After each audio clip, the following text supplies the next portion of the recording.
What is going on, Holotable Heroes, and welcome back to another Galaxy of Heroes video with me, your boy Scribe. That's right, we're back once again, going over Sector 3 in the brand new Conquest, trying to get that dark side vision ray, baby. If you haven't already, check out the playlist. I've got Sectors 1 and 2 already up, with more to come in the very short future. Let's break this down.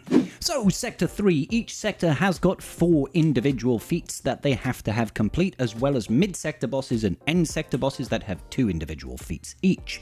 Let's see, what do we need to do for Sector 3? Attempt to inflict stun 50 times, that's not a problem. Attempt to inflict accuracy down 50 times, that is also not a problem, and win 10 battles without using a leader in the leader slot, and win 10 battles with Death Trooper Peridea surviving. So I'm going to go over the stuns and the accuracy downs. We've actually got a cheese where you can get both of those feats done in one battle, so super hypercalifragilisticexpialidociously good on that one, absolutely love that. And then Liberated is going to be a little bit fun, it's going to depend on our rosters, and we'll go over the rest of the feats after that. Sounds great. Before we begin, let's talk quickly about data discs, and the general setup that I like to use is going to be using Ability Fatigue with Ruthless Swiftness, Leader's Resolve, Ability Fatigue, and Weak Point. Weak Point is the cornerstone of this data disc setup, in my opinion. This one allows us to ramp lots of offense when we are dealing damage to the enemy and they have debuffs, okay? It's a significant amount of boosts there, so try to find a weak point at the very least. The rest is just kind of gravy. If you have things like Deadly Catalyst, for example, that is fantastic, but it's not necessary, and you may in fact need to take off things like weak point to cheese some of these feats. So for our cheese feat, we're going to get all of our stuns and all of our accuracy downs done in one fight, and we're going to be using the Bane mid-sector boss in order to get this done. What is the team, I hear you ask? Well, that's very interesting. Well, we actually have 2 available. I'm going to go over the Imperial Remnant one first, and then we're going to swap it up and go over to Bounty Hunter afterwards. So, Imperial Remnant, and the team is very prescribed. We're going in with Dark Trooper Moff Gideon, Scout Trooper, Death Trooper, Moff Gideon, and Stormtrooper. These trio here are the cornerstones of that accuracy down and stunning. First of all, we have Scout Trooper. Now, on Scout Trooper's basic, they will apply accuracy down for 2 turns. Note, you only have to attempt to apply it, so every basic is an attempt to apply accuracy down. Isn't that wonderful? Death Trooper over here is a source of stunning. On his basic, he has a 70% chance to inflict daze for 3 turns, and if he attacks a target that is dazed, he also will attempt to stun them. And if they are dazed, he will double tap as well, which means, you know, extra chances of landing daze and extra chances of stunning. Now, DTMG himself also has a very similar thing over here. When he has got 4 stacks of insight, if the target has daze or offense down or stagger, you will stun them for 1 turn. So we've got 2 sources of daze on a basic, 2 sources of stun on a basic, apologies, and a source of accuracy down on a basic. You need to make sure that you are not using data discs that ramp any sort of offense for this to work. Let's roll the footage. So, going in with an Imperial Remnant team over here against the mid-sector boss, that is Bane. What we're trying to do here is just get it down to a solo individual little savage so that we can actually just wail on him with auto basics, essentially. You see, we've got means of stunning and we have means of inflicting accuracy down with 2 of our characters on basics over here. That makes this relatively reliable. You can see there when the enemy has got daze, we're actually able to stun with our Death Trooper on a basic over here, which is quite useful. Moff Gideon has a means of applying daze all the time. We've got additional stuns from other characters as well, so it makes for a rather useful setup over here. All we want to try and do is get rid of all the enemies first and foremost, and then just leave it down to a solo Savage, and then we're going to hit auto basic. It's going to be rather wonderful. First and foremost, though, I do kind of want to get rid of this Malak. This Malak will prove to be quite a pain in the tuchus. Otherwise, you have to make sure that you're not running anything that's going to ramp up your offense as well, ladies and gentlemen. So be very cognizant of that. So let's go ahead and just basic over here. We're going to go and call in, I guess we'll call in Gideon over here, get rid of some of these debuffs. Doesn't really matter if you lose a unit because we do have our good boy DTMG to come to the rescue. Let's see, because he can do this, and hopefully we can land some more stuns. Not quite. The Malak can be a real pain here, so it would be better to do this with a Bounty Hunter squad, which I'm going to show you in just a second. Just as good to get that done. Let's go ahead and just remove some turn meter off people. Wonderful. Now we just need to deal with this rather troublesome Malak. Let's hopefully deal with him, and then we shall be all laughing. Alright, let's keep it going. Another armor shred. Getting rid of those Getting rid of that defense that Malak has got makes things just a little bit easier. And from here, we just want to put Auto Basic on. See, Auto Basic is going to allow us to stun the enemy with Moff Gideon, stun the enemy with Death Trooper, and also keep the enemy alive. Also, when our Girl Scout Trooper over there is applying that basic, she is also going to be applying accuracy down. And we can just leave this on auto for basically the entire fight. If you've got anything that's going to help you recover health and protection, that sort of thing, anything that keeps you alive defensively is going to be of assistance here, and anything that will make sure that you are ramping offense is going to be really negative for you guys. Do not take in things that are going to ramp your offense. Things like weak point, things like that mastery one, things like deadly catalyst. You don't want to be using that because you don't want to run the risk of actually killing Savage. You also don't want to fully lock down Savage because they do get heals over time, and those heals over time will help them recover the damage that you're doing here. This also means that you shouldn't be taking in characters like Piet, because Piet will be giving ourselves additional ramping offense as well. And you should be able to burn this down for the entire fight on auto basic, landing all 50 stuns and all 50 accuracy downs that you need.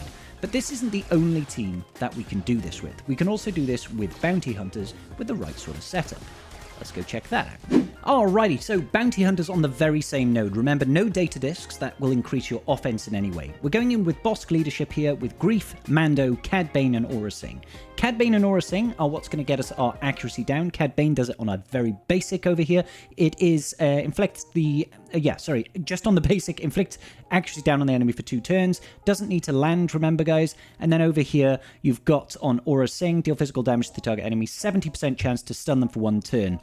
Isn't that wonderful? So with those two combined, we can actually just work systematically through this enemy team, get rid of all the ads, leave it down to just Savage over here, and then we're just going to press auto basic. Simple as that, guys. Simple as that.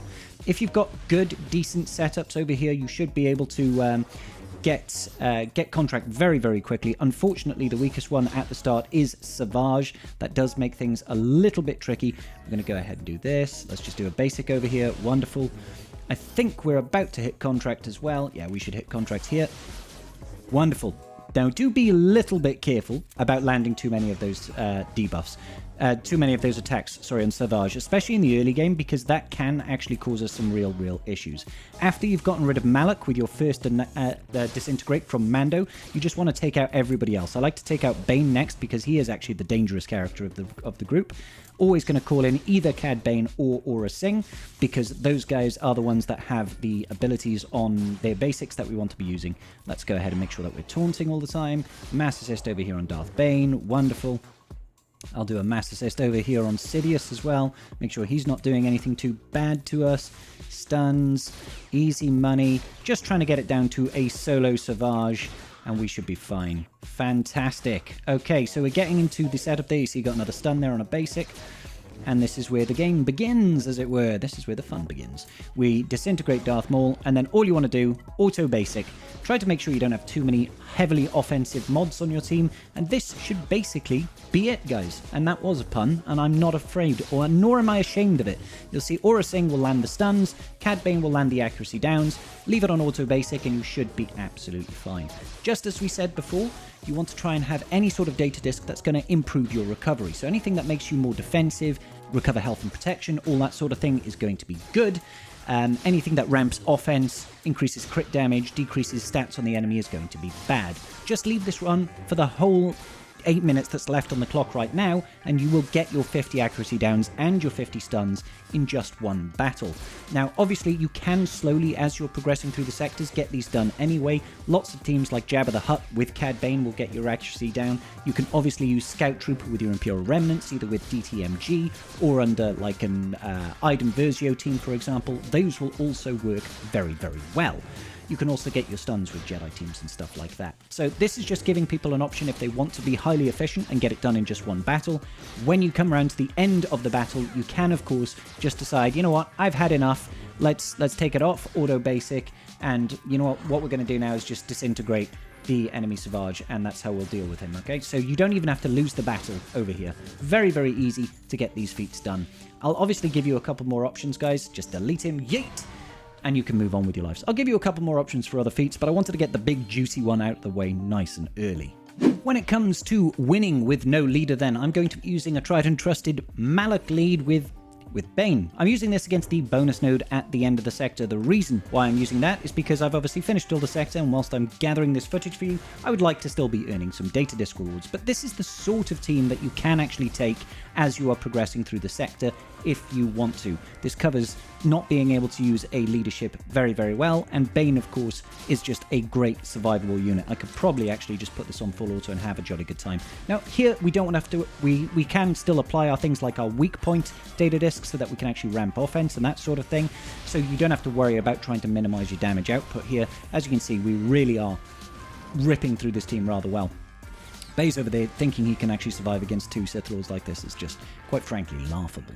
You can, of course, apply the similar sort of principle whilst getting the wins with Death Trooper Peridea. I'm using a Malak lead here with Sith Empire, and I'm taking in Death Trooper Peridea as a 5th so that we can actually, you know, try and double bubble a little bit over here. Doubling bubbling is always good in my book.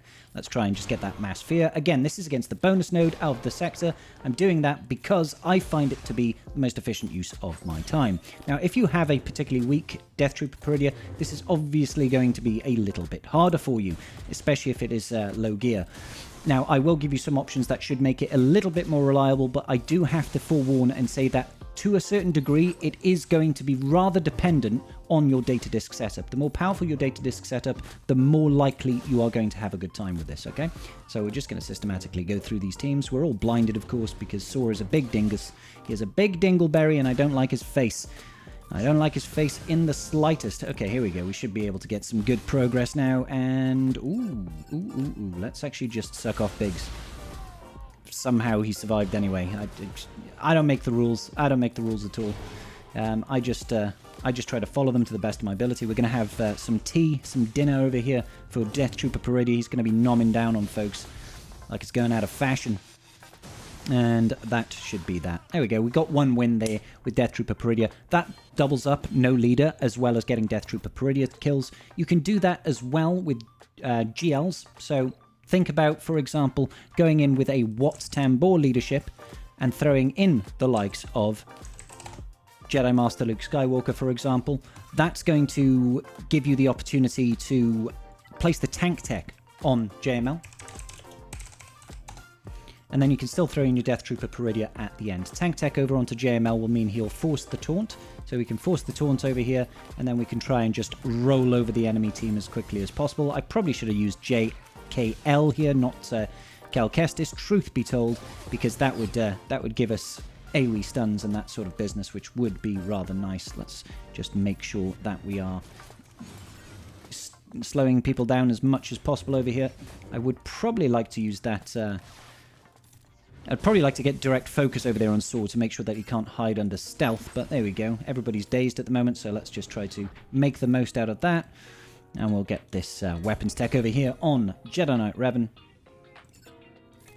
Mass assist on Biggs, hopefully land that stun. We did land the stun, and that's another good thing about this team, is it does give you the option to stun as well.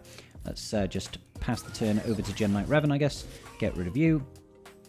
I suppose we could get rid of Baze as well. Okay, well, no, we can't get rid of Baze. We can't get rid of Baze. He survived all the same. He survived all the same. Let's go ahead and put that recovery tech over on our Death Trooper Peridea. He's going to miss this attack anyway. Over here, and then we'll just yeet out Saw. Can't yeet out Saw. Apparently just immune to instant defeats. I mean, they make their own rules up. They make their own rules up these days. Let's go ahead and just see off the rest of the board. But as you can see, you can do it with this sort of team. Obviously, the more defensive stats that you have on your Death Trooper Peridea, the easier this sort of thing is going to be. We can also knock out a global feat of winning with a full team of Galactic Republic and using no leader here. I'm doing this against the bonus node, placing my Echo in the leadership slot. So he's going to be gaining the benefit of that leader's resolve. That means he's going to gain extra stats, extra speed, extra bulk. We're going to throw out those bombs now and try and get the ball rolling over here. The good thing about Bad Batch with Shaq T is they don't necessarily actually need too much of their leadership abilities. They are just quite generally solid units regardless. So I'm just going to go ahead and pass the turns back over here, try and get some of this damage done, and of course things like weak point are definitely going to help with this sort of thing. Give us some real good damage output. Now unfortunately they do get off their abilities, their explosive, that's what I was looking for. which is a little bit frustrating, but not a whole lot that we can do about that. Once they get that off, it is a little bit of a ticking time bomb for us, but all we need to do really is get back round to another big Daze and Dispel from our boy Echo, and everything will be fine and hunky-dory. Let's get rid of the that buff, sorry. And one more turn with him, and we should be absolutely fine. So let's try and get some damage in on Saw. Saw is going to hide. We should get those counterattacks over here in just a second. Let's go ahead and force the taunt over here on Wrecker, get a mass assist, get rid of Chase, clap our hands with Wrecker, and we'll do some AoE swipey swipes. Wonderful. Oh. Oh, Saw's gone. Oh. Oh. Wrecker doing good business here. Let's go ahead and get lots of debuffs on them. That debuffs with Bad Batch as well is really good for just ramping up our offense. As you can see, we are starting to do some significant... Was that like 800k damage there from Wrecker on a basic? That's not too shabby at all, is it? So there are a number of options that can get you through that, that gamut of not having a leader. In particular, looking out for units like Malak lead, Malakos lead, Wat lead, Hermit Yoda lead for Jedi and stuff like that will get you those no leader feats. In particular, if you've got the likes of Bane Malak, very, very useful. Generally speaking, you want to try to use your Galactic Legends, if you do have them, with a leadership that's not going to, with a unit in the leadership slot that does not have any leadership abilities. That's how we roll through that. Using a team like CLS can also help you get those Death Trooper Peridea survival feats over here. We could actually just go all in. Where do we want to go? I want to stun Saw Gerrera because I don't like him very much. Getting rid of Saw Gerrera is a vital thing in this, but of course he is going to be hiding around a lot of the time. I don't want to get too much counterattacks here, so I'm going to go in on Xaereth because his heal over times are actually going to be very frustrating. So let's see what we can do about getting rid of Xaereth. They do, of course, as a Saw Gerrera team, they are going to be hiding themselves under stealth when you knock them down into low health, and it is a little bit on the frustrating side. However, we can eventually work our way through them and get them to perish. So in particular, I just need to do a little tap. There we go, just a little love tap. You leave my Death Trooper Peridea alone. You leave him alone, he's done nothing to you. Let's get that expose out. Let's get some more lovely business. Oh, there we go.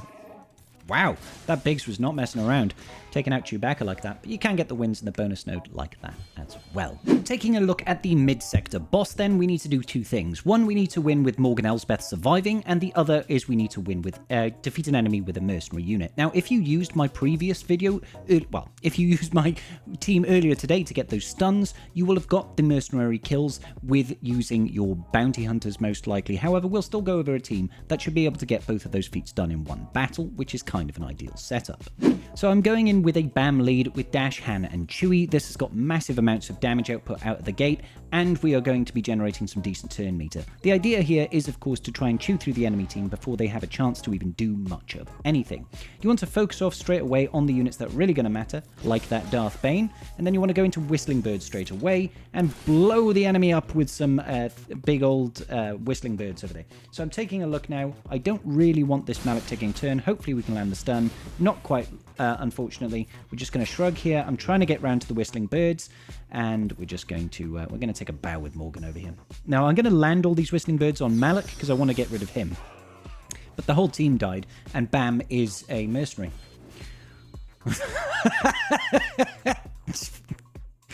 That really didn't go how I thought it would. Hey, it works! Bam's great with weak spot, guys. Bam's great with weak spot. Alright, cool. So that's all your feats for the mid-sector boss, guys. You're welcome. You're welcome. You can, of course, use Galactic Legends as well. Moving over to the end sector boss. Sorry, I'm still tickled pink about that. The end sector boss, we need to get two feats done again. One is win with Padawan, Sabine, Wren in the squad, and two is win with only dark side characters. Now, I'm not going to show you a team of winning with only dark side characters. It should be immediately abundantly obvious that you can do that with any of your strong dark side teams, but winning with Padawan, Sabine, Wren in your squad will be slightly more difficult. So what we'll do is we'll do this. I mean, I could do this. Obviously, I could do this, guys, but I feel like I would be doing you a disservice by just doing it this way. So instead, we'll find ourselves a different team. That being said, if you do have this BAM setup, do use it because it is obviously very, very good. So instead, what I'm going to do is I'm going to go in with a Gas 501st team over here, dropping out Arc Trooper for Padawan, Sabine, Wren. This enemy team gets a lot of buffs, and those buffs are going to be ramping up our offense quite nicely, if I do say so myself. Now, if we get fortunate and start critting the enemy with that AoE at the start, that does mean we will be able to increase their cooldowns, so they won't be able to use their big, nasty buffs, which is exactly what we want to have happen. Now, my Sabine Wren is actually, pretty decent, so she's going to survive regardless, but Gas is going to be taunting and drawing all the attention over to himself anyway, so hopefully they won't do too many attacks against her anyway, so shouldn't be too bad with a team like this. If not, try to use a CLS team or even go in with your strongest Galactic Legends if you happen to have them, with Padawan, Sabine, Wren in the team as well. And it shouldn't be too difficult. She doesn't even need to survive, ladies and gentlemen, just needs to be present in the squad. And that is going to wrap it up for Sector 3. Nice and easy, cheesy peasy, if you please. We had some good ones in Sector 3. It was juicy, baby. Let's go. If it was useful to you, please hit that like button and subscribe to your boy Scribe so you don't miss a goddamn thing. I'll see you all in the very next video. Peace out, and may the Force be with you.